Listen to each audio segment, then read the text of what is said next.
Propenomix Live supplement. This one I released on the 15th of December and called it Mortgages and Rents.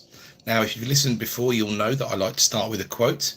And this week's is, "Service to others is the rent you pay for your room here on earth." And that's from Muhammad Ali, the boxing legend.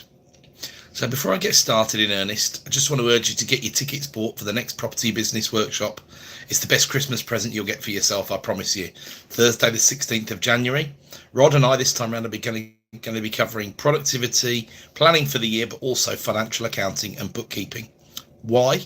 Well, because we constantly see property businesses struggling with appropriate financial reporting, accounting and bookkeeping, and see the same mistakes coming up time and time again. This is to help get a complete handle on the financial performance of your company or group when you aren't at a level yet where you can afford a CFO or financial controller. The clue's there that you are therefore the CFO or financial controller, so set it up correctly once and then you can just iterate from there. All our workshops are always action-packed, content-filled, and they will stand alone in helping you to advance your understanding as a property business owner. And the early bird tickets with a 10% plus discount are live at bit.ly/PBWFIVE. So, welcome to the supplement. A next instalment of the English Housing Survey is going to have to wait for the deep dive because we've got the FCA's quarterly mortgage data, which is always absolutely key to analyse, and also a rental market report from Zoopla with some fairly contrary pieces in it, which also needs to be in the deep dive. Are your data chops slavering already? Mine were. So as the auction traders reported a miserable December thus far, one smug Silhillian sat in his ivory tower. Well, not really, it's a converted 3-bed semi, my office, ultimately. But I was watching the auction results roll in. Plenty of work to do after the auctions, and the portfolio inches forward at a very reasonable set of prices. If you're going to be in the market next year, get in the market this year and save yourselves a few quid, for goodness sakes. I've left the new NPPF framework, the big news of the week, to all of the experts, of which I'm certainly not one when it comes to planning. It is exciting, but ultimately only a step in the right direction, not a one-stop solution.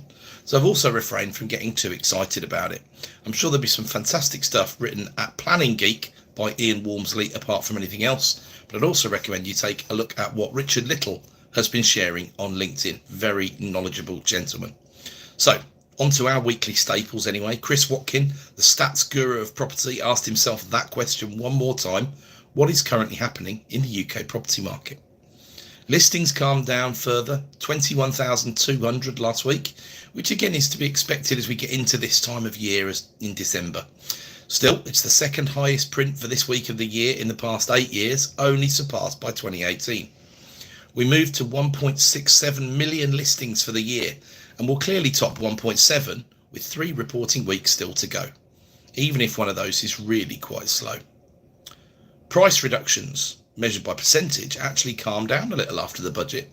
11.1% reduced in November compared to the long-term average of 10.6%, but we were at 13% for October and 14% for September.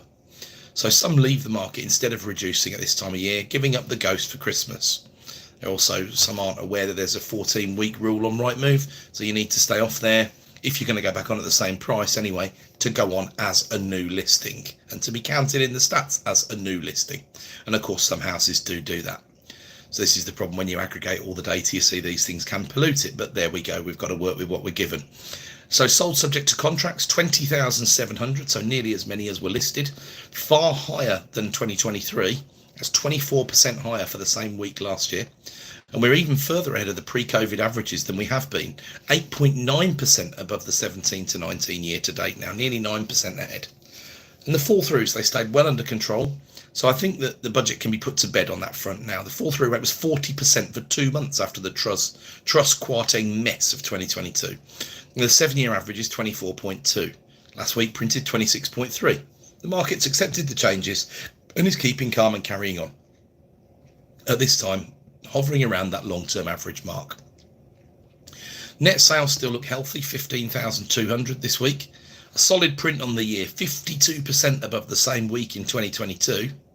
Now, and 17.5% higher than the same week in 2023. But what should be clear is that the relative market health is still very good.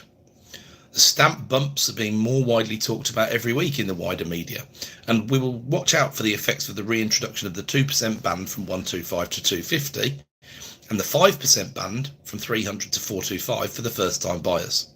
My view remains the same. Don't get involved in the scrum, stick to your guns, negotiate hard after April the 1st.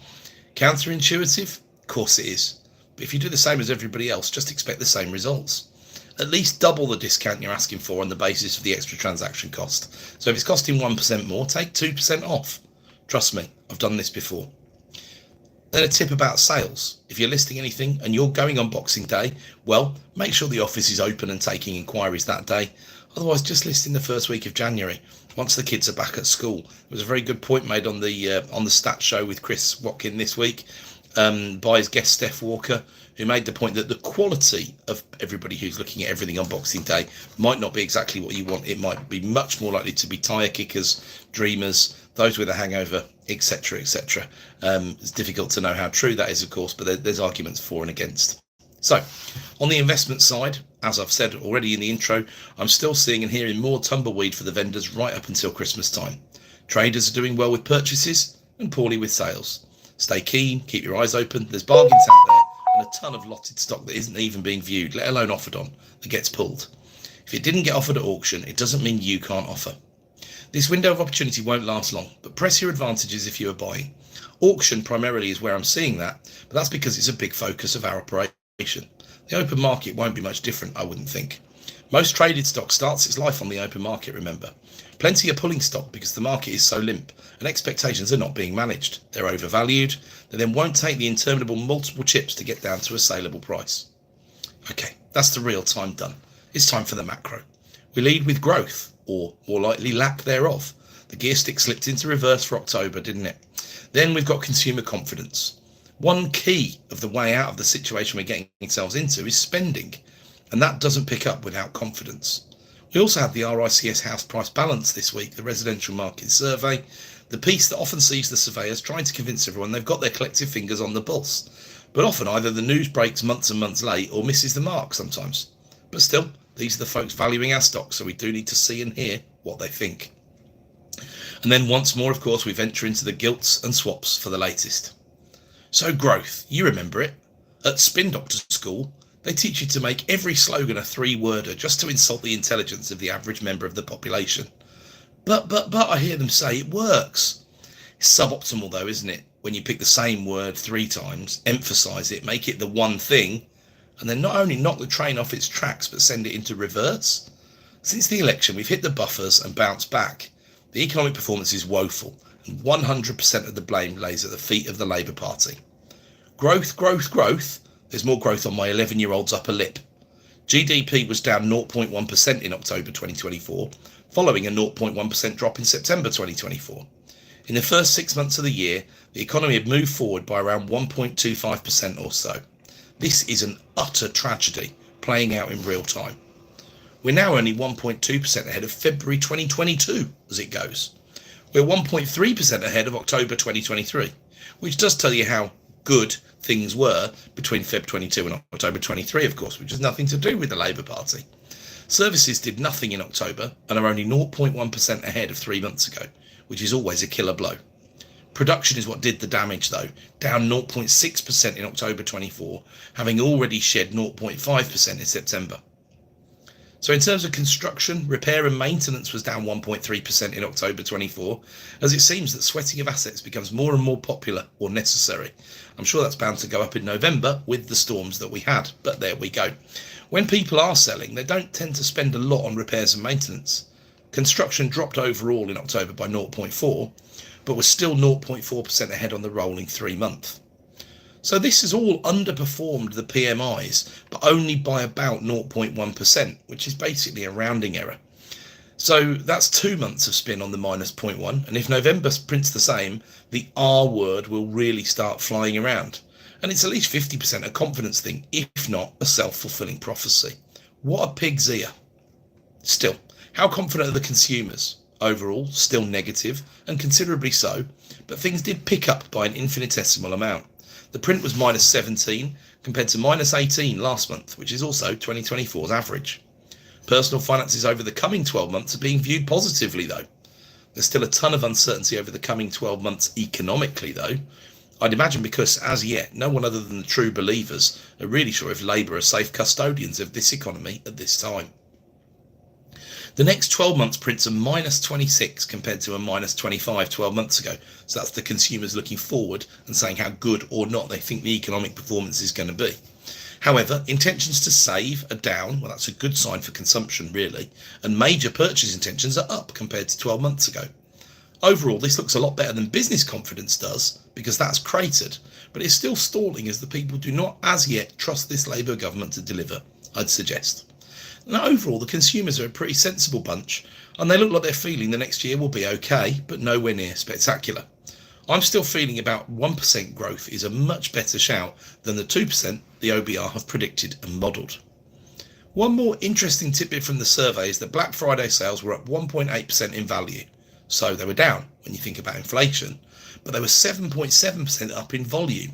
So people spent a touch more money, but less than their pay rises in aggregate, on more cheap stuff. Okay, RICS, the Residential Market Survey. The headlines are buyer demand remaining positive, house price growth appearing to gain traction. Sales have levelled off, but new buyer inquiries saw a slight uptick in demand. House price indicators continue to move higher, and the near-term outlook for activity remains moderately positive in spite of recent rates increases. For mortgages, note.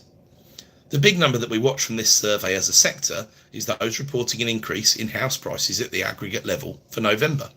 The number was plus 25%, up from plus 16% in October.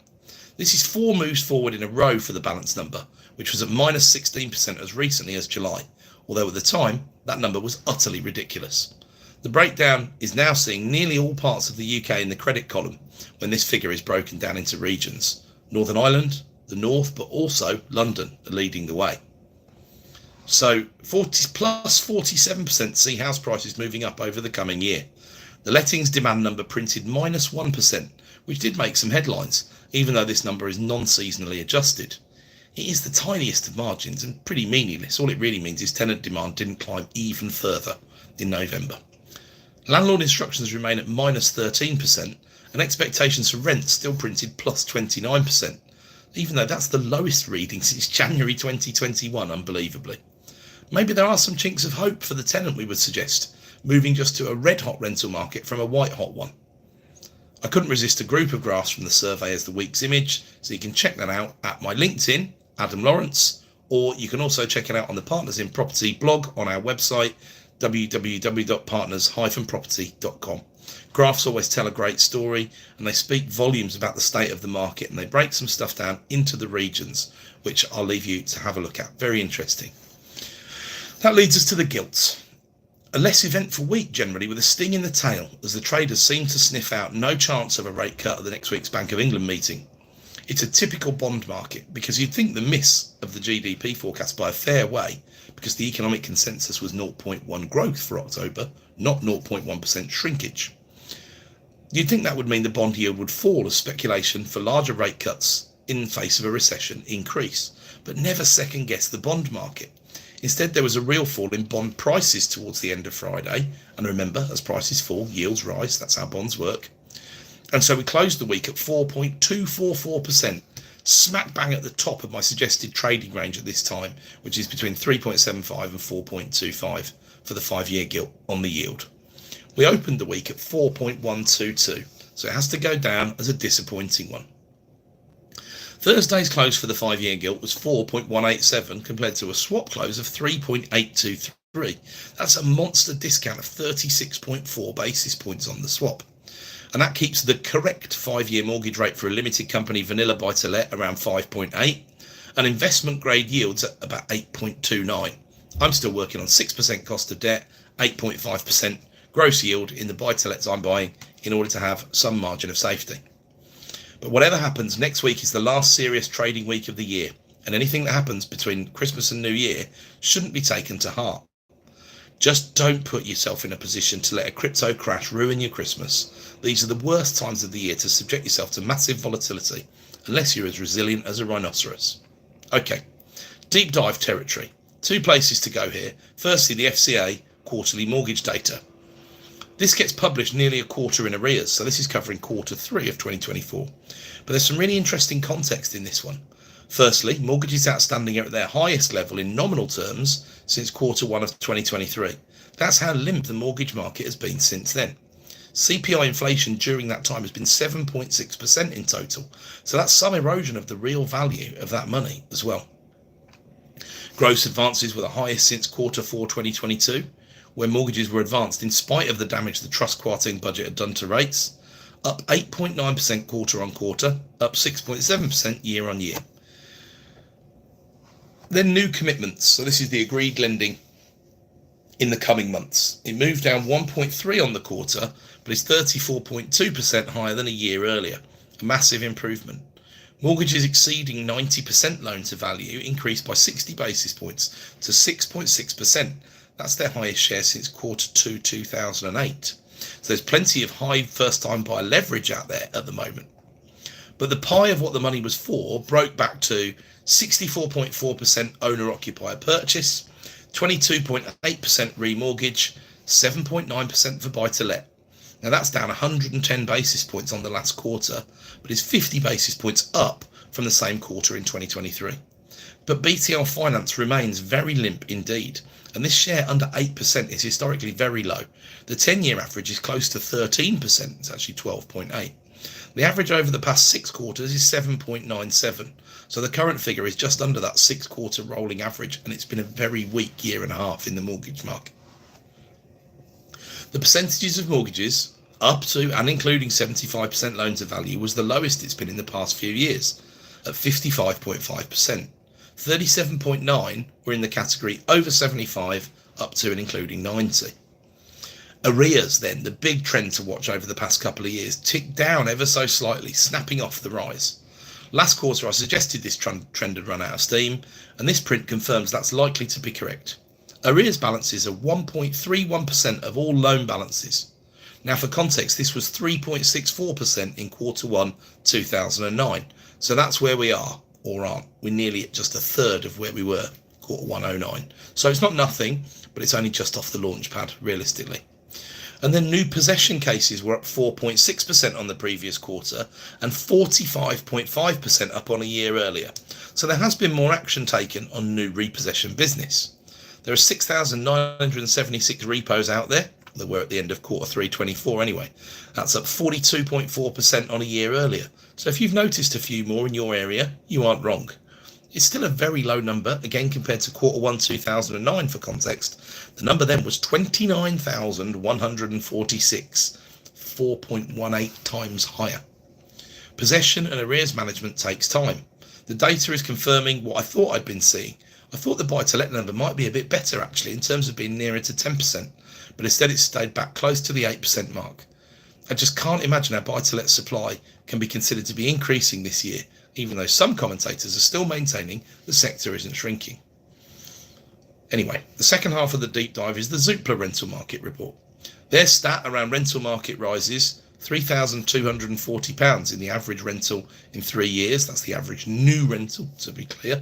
That made the headlines this week, but the headlines say 3.9% higher in rents over the past 12 months, and they highlight that as the lowest in 3 years. Please always bear in mind that when Zoopla release a report like this, what they're talking about is rental inflation on new units, not existing units. So to an extent, this is what new tenants see and experience, rather than existing tenants or existing portfolio landlords. And to an extent, this lessens the effectiveness of such a report. However, it is a valid in the now yardstick. In the real world, we see the Zoopla reports play out over the coming months and years, and this is why I like the ONS data. It much more mimics the experience of the portfolio landlord. Existing rents do not move at the pace of market rents, particularly in a time of fairly significant rental increases. Even the most commercial landlords do not tend to raise rents to full market rents ASAP. Those times are reserved for some point in the future. The rental inflation they see at 3.9% breaks back to 10.5% in Northern Ireland and 1.3% in London at the other end of the spectrum. It does seem to indicate London's found its current ceiling, and if there's any market that will be constrained by affordability, London is that market. They also importantly see a narrowing of supply and demand imbalance and highlight affordability as the one governor on rents, which makes perfect sense. You can only be as expensive as the very best candidate, of all the many candidates that apply for your tenancy can afford, and even then it won't always be an exact science. Zoopla prefer to frame it as affordability will be a growing constraint on rental inflation in areas with the highest rents, which suggests that this is the blocker in areas with the very highest rental income as a stat, rather than being an issue in the collar rent part of the market. So I would describe that as HMO rooms, one-bedroom flats, the cheapest rents on the market. Those rents have truly rocketed over the past 5 years because those tenants are often exposed to either the minimum wage or pegged to a wage that is reflective of all these moves upward in the minimum wage over recent years. Zoopla have also produced another stat which identifies the average UK rent is up £3,240 since 2021. So that's 27% up compared to earnings growth of 19%. My frustration here is always the cherry picking of the start position. As per the supplement of 3 weeks ago, if we start in 2015, and that's where the ONS starts as their reference year, rather than cherry picking, incomes are up nearly 40% and rents are up 23.5%. Now remember, new rents have moved a lot faster than rents across all tenancies, which lag quite significantly. This is much more likely to be reflective of the average tenant, and so they've moved forward whilst admittedly paying more for day-to-day life, energy bills, council tax and the likes. Zoopla, most importantly in many ways, sees rents rising 4% in 2025, with larger cities and London lagging behind rents in more affordable areas. This is a forecast, of course, but epitomises exactly why I chose to build my portfolio in suburban areas outside of the M25, before we even start on yield. The official Zoopla stats show rental demand 29% lower than 12 months ago, but still 31% higher than 2019. Likewise, they show 12% more rental homes available than 12 months ago, which I do find surprising. But what Zoopla are saying here is that higher rents have brought more properties to market, which does make economic sense. However, the stock of homes to rent is still 18% below 2019, according to them. The only time we'll really know what's going on at the moment is when we get next year's English Housing Survey 2024-25, which we'll only receive late November, early December 2025. But anyway, Zoopla had new rents as up 9.1% 12 months ago. Now they've fairly quickly fallen to this 3.9% they quote for this year. But I would note they're still predicting a 4% rise over the next 12 months. The ONS figure I expect will be closer to about 6.5% or thereabouts for the next 12 months. And Zoopla wouldn't deny this because the ONS figure is mostly based on existing tenancies rather than new ones, and the private rental sector these days sees an average tenancy length of 4.8 years. And Zoopla, Richard Donald, the research director at Zoopla, has said to me in the past that ultimately the ONS data tends to lag the Zoopla data by about 3 years. It's anything between sort of 2 and 4 years. So it's a trend, and that would make sense because the new rents are only percolating through and filtering through for some people as new tenancies begin. Although a lot more landlords, of course, these days are raising rents intra-tenancy. So Zoopla's rental index, therefore, as a whole, has dramatically outperformed ONS earnings growth since 2021, although now it's very much hugging the earnings side of things, which have moved up around 4% or more as we speak. That's earnings including bonus. Ex-bonus has still moved up more, as COVID bonuses have still continued to skew the figures. That should drop out by next year. The two highest growth areas by percentage for rents according to Zoopla are Northern Ireland at 10.5% and the North East at 8.7% compared to 1.3% for London. They then split London into the cheaper areas, rents up 5.9% in Havering and 5.25% in Barking and Dagenham, and then the more expensive rents are up less than 1% in Kensington and Chelsea, Greenwich and Tower Hamlets, and cite inner London as particularly unaffordable or not moving forward on rents. The big five outside of London, in England, for rent rises are Rochdale, Blackburn, Birkenhead, Burnley and Newcastle. They prefer to label this catch-up rental growth as renters seek out areas with better value for money in and around major cities.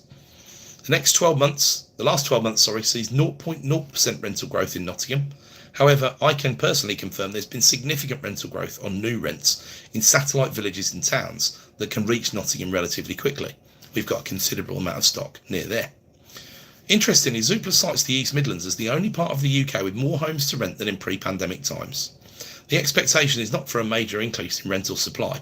They highlight what they call a steady sell-off from private landlords and cite greater regulation and higher borrowing costs in spite of increased rents. Their opinion is that the peak of the sell-off is behind us, although they do not evidence that statement. However, they recognise that when market conditions dictate, landlords as a group will increase investment and expand rental supply. pointing out this is likely some way off and will require lower base rates and higher yields. Base rates are not really the defining factor here, of course, swap rates are, but there is a natural link between the two, so we can probably forgive Zoopla that error. Zoopla highlights the demand side drivers as unaffordability of property for first-time buyers, migration for work and study, and low growth in the size of the social rented sector. They cite the one-off pandemic factors as behind us, and of course net migration figures are down, but they're still at an incredibly high level compared to pre-pandemic, for example. And they cite tighter visa rules as reducing the pressures from the higher levels of migration that we saw in 2023. There has been a difference, but like the job vacancies, there is still more than before the pandemic. The numbers for 2025, according to Zoopla, are 4% for rents in terms of new rent increases and 2.5% for house prices. They see rents outpacing capital values growth over the next 3 years, which wouldn't surprise me, especially now wings have been clipped in terms of our growth manifesto pledge, which is turning to dust as I type this. They also cite stronger first-time buyer demand as a driver for weaker rental demand this year. And that does make direct sense, but the lower migration figures are, in my view, more likely to be more of a driver. There's a useful analogy that Zoopla use themselves for their rental index. They're tracking the temperature of the water flowing into the bath, whereas the ONS are tracking the temperature of the bath. If you're running a business with a property portfolio, then the temperature of the bath is clearly more important to you, but both are important because the temperature of the new water will inform what you're going to do going forward. Your P&L will be dictated by the current temperature, but your strategic planning will be dictated by the overall temperature of what's coming in. So, they make the valid point the ONS index lags new rent, as I said, by 2 to 4 years. So, Zoopla always do a great job in sharing the data to a level of detail and with a level of transparency that puts their competitors to shame, alongside meaningful and agenda-free commentary that escapes the vast majority of the property industry. I do enjoy going through their reports with a fine-tooth comb. So as we wind down for one more week, a reminder that tickets for the next Property Business Workshop are out. It's Thursday the 16th of Jan 2025. Can't believe it's 2025 nearly, with some fantastic subject matter, planning for the year, efficiencies, and also financial accounting and bookkeeping. This is not how to use Xero, but how to ensure reporting is set up correctly and how to monitor it on an effective ongoing monthly basis. Come along and also get your strategic planning sorted out, and your January kick up the backside comes as part of the package as well.